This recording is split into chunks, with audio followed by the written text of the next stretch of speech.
Bonjour Éric Constantin. Bonjour. Merci d'être avec nous ce matin. Samedi, c'est le 1er avril, c'est la fin de la trêve Oui. hivernale et ce n'est pas une blague pour vous. Combien de personnes sont concernées? Alors, au niveau des chiffres, sur, l'Île-de-France, on a, à peu près 36 000 personnes qui ont fait l'objet d'une décision en 2015, puisque les chiffres du ministère de la Justice, on a toujours un an de décalage. Hmm. Donc les chiffres de 2015, c'est 36 000 personnes qui ont une décision de justice ordonnant, l'expulsion. Donc vous avez effectivement plus de 30 000 personnes. 2015, il y a eu, 7 500 expulsions effectives avec le concours de la force publique, avec une augmentation, ce qu'on a noté, inquiétante ces dernières années, de plus en plus d'expulsions réelles avec le concours de la force publique. C'est-à-dire que c'est pas toujours le cas, pas toujours avec les forces de police? Non, vous avez aujourd'hui, quand vous avez une décision d'expulsion, Oui. heu, pour la moitié d'entre elles, vous avez, quand vous êtes, 90 des décisions de justice, c'est pour, raison d'impayé, le juge peut décider de vous accorder un échéancier pour, payer votre dette, et si vous respectez cet échéancier, vous restez, dans le logement. Mais pour la moitié de ces décisions, peut avoir une expulsion, qui est prononcée, sans, autre, possibilité de se maintenir, ou pour les personnes qui ont un échéancier et qui n'ont pas, pu, payer, leur échéancier, l'expulsion est prononcée.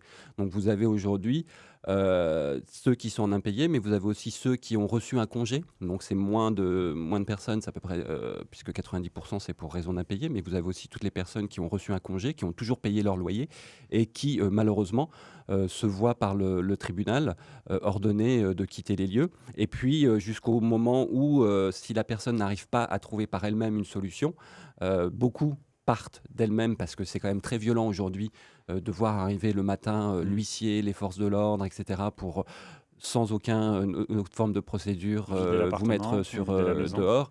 Donc beaucoup de personnes, quittent aussi leur logement avant l'arrivée des forces de l'ordre. Est-ce qu'on sait, Éric Constantin, si il y a des lieux géographiques, une zone géographique plus précise, plus touchée en Île-de-France que d'autres?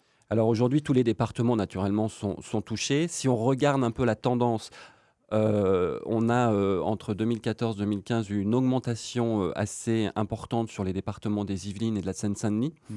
Aujourd'hui, la Seine-Saint-Denis est le département, où il y a le plus, de décisions de justice pour expulsion, devant Paris.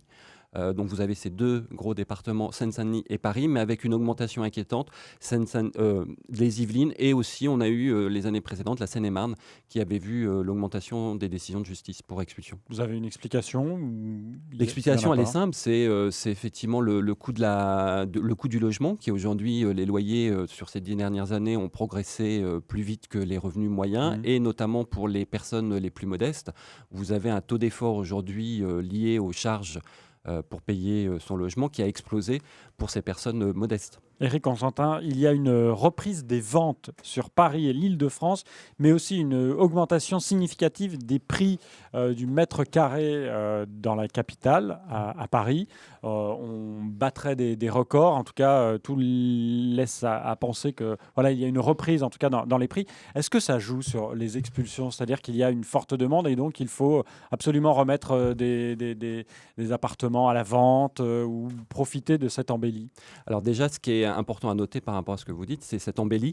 On nous avait annoncé, notamment avec, la loi Allure, qu'on mettrait fin et que ça serait une catastrophe pour l'immobilier, et cetera, et on s'aperçoit que non, Mmh. que le logement se porte bien, que les personnes continuent effectivement à demander, à vouloir acquérir des logements. Donc c'est une bonne chose. Malheureusement, c'est une minorité aujourd'hui, de Franciliens qui peuvent se permettre, d'acheter un logement, et donc on voit aussi la rentabilité, puisque les loyers, alors il y a les effets de l'encadrement des loyers, mais qui aujourd'hui uniquement sur Paris. Aujourd'hui, il y a un investissement, c'est très rentable effectivement d'acheter, puisque la moindre petite surface va se louer très cher, en Île-de-France. Certains maires prennent chaque année des arrêtés anti-expulsion. Est-ce qu'ils sont efficaces? Est-ce que cela fonctionne? Alors déjà, ils sont, généralement cassés, mais je pense que ils sont efficaces dans le sens où c'est l'intention qui est donnée. C'est-à-dire qu'aujourd'hui, il est possible de réduire drastiquement, les expulsions. Vous avez 7 000 personnes aujourd'hui qui sont expulsées en Île-de-France et vous avez 80 000 attributions de logements sociaux. Alors, c'est plus complexe que ça, mais on voit bien qu'on n'est pas dans un ratio complètement aberrant et on peut se dire, oui, on va se mettre autour de la table. Alors, c'est le cas, il y a effectivement des commissions chargées de la prévention des expulsions dans chaque département, mais on va pouvoir donner cette impulsion et c'est bien de préciser, c'est un signe fort de dire, de prendre ces arrêtés anti-expulsion, Est-ce que naturellement. les expulsions, elles ont lieu en majorité dans le privé, dans le parc privé ou dans le parc public?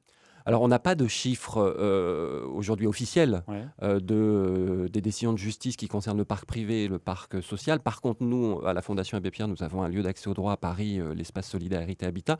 Et on a vu ces dernières années de plus en plus de sollicitations de ménages dans le parc social, ce qui est effectivement aujourd'hui une aberration. Donc, il y a des dispositifs qui peuvent être mis en place pour changer entre bailleurs, pour pouvoir permettre à ces familles de se maintenir. Mais là, il y a une réelle inquiétude sur la montée effectivement de la précarité dans le parc social. On est en pleine campagne présidentielle. Que pensez-vous des propositions des candidats sur le logement?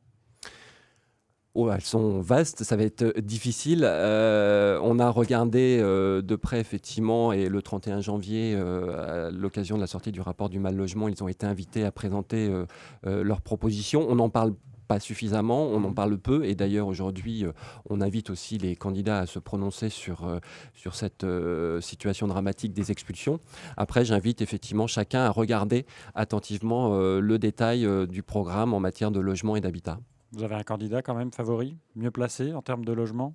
Ça, je laisse à chacun, chaque électeur, le fait de regarder attentivement. Justement, c'est ça qui est intéressant, c'est de regarder attentivement ce qui est proposé. Nous allons faire même cet exercice la semaine prochaine avec des mal logés. On va parler programme, logement, habitat de tous les candidats pour qu'eux-mêmes comprennent la situation et fassent leurs décisions.